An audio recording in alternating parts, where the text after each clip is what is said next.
ত্রয়োদশ খণ্ড, অষ্টম পরিচ্ছেদ। সন্ধ্যা সঙ্গীত ও ঈশান সংবাদ। সন্ধ্যা আগত প্রায়। ঠাকুর পাদচারণ করিতেছেন।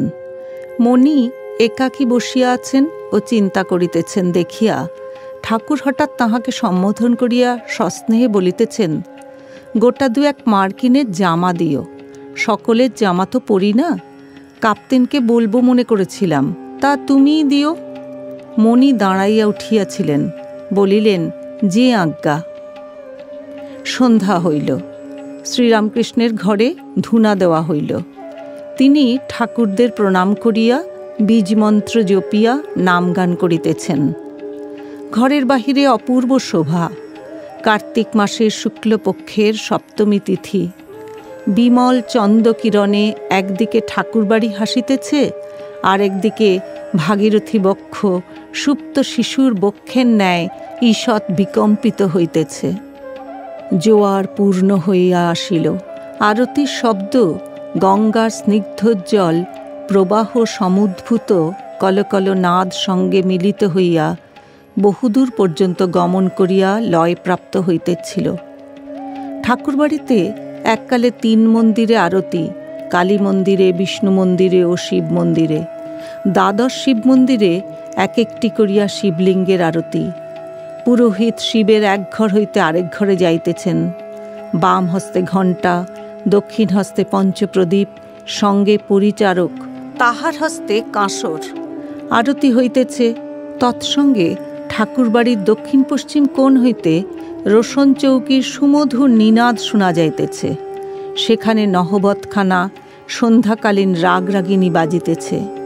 আনন্দময়ীর নিত্য উৎসব যেন জীবকে স্মরণ করাইয়া দিতেছে, কেহ নিরানন্দ হইও না, ঐহিকে সুখ দুঃখ আছেই, থাকে থাকুক, জগদম্বা আছেন, আমাদের মা আছেন, আনন্দ করো। দাসীপুত্র ভালো খেতে পায় না, ভালো পড়তে পায় না, বাড়ি নাই, ঘর নাই, তবু বুকে জোর আছে, তার যে মা আছে, মার কোলে নির্ভর, পাতানো মা নয়, সত্যকার মা। আমি কে, কোথা থেকে এলাম, আমার কি হবে, আমি কোথায় যাব, সব মা জানেন। কে অত ভাবে? আমার মা জানেন।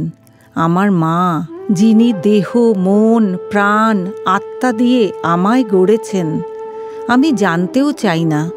যদি জানবার দরকার হয় তিনি জানিয়ে দিবেন। অত কে ভাবে? মায়ের ছেলেরা সব আনন্দ করো। বাহিরে কৌমুদী প্লাবিত জগৎ হাসিতেছে। কক্ষমধ্যে শ্রীরামকৃষ্ণ হরি প্রেমানন্দে বসিয়া আছেন। ঈশান কলিকাতা হইতে আসিয়াছেন, আবার ঈশ্বরীয় কথা হইতেছে। ঈশানের ভারী বিশ্বাস। বলেন, একবার যিনি দুর্গা নাম করে বাড়ি থেকে যাত্রা করেন, তাঁর সঙ্গে শূলপাণি শূল হস্তে যান। বিপদে ভয় কি? শিব নিজে রক্ষা করেন। শ্রীরামকৃষ্ণ ঈশানের প্রতি, তোমার খুব বিশ্বাস, আমাদের কিন্তু অত নাই। সকলের হাস্য। বিশ্বাসেই তাঁকে পাওয়া যায়। ঈশান, আজ্ঞা হাঁ। শ্রীরামকৃষ্ণ, তুমি জপ, আহ্নিক, উপবাস, পুরস্চরণ এইসব কর্ম করছ, তা বেশ। যার আন্তরিক ঈশ্বরের উপর টান থাকে তাকে দিয়ে তিনি এইসব কর্ম করিয়ে লন। ফল কামনা না করে এইসব কর্ম করে যেতে পারলে নিশ্চিত তাকে লাভ হয়। শাস্ত্রে অনেক কর্ম করতে বলে গেছে, তাই করছি। এরূপ ভক্তিকে বৈধি ভক্তি বলে। আর এক আছে রাগ ভক্তি, সেটি অনুরাগ থেকে হয়, ঈশ্বরে ভালোবাসা থেকে হয়, যেমন প্রহ্লাদের। সে ভক্তি যদি আসে, আর বৈধি কর্মের প্রয়োজন হয় না।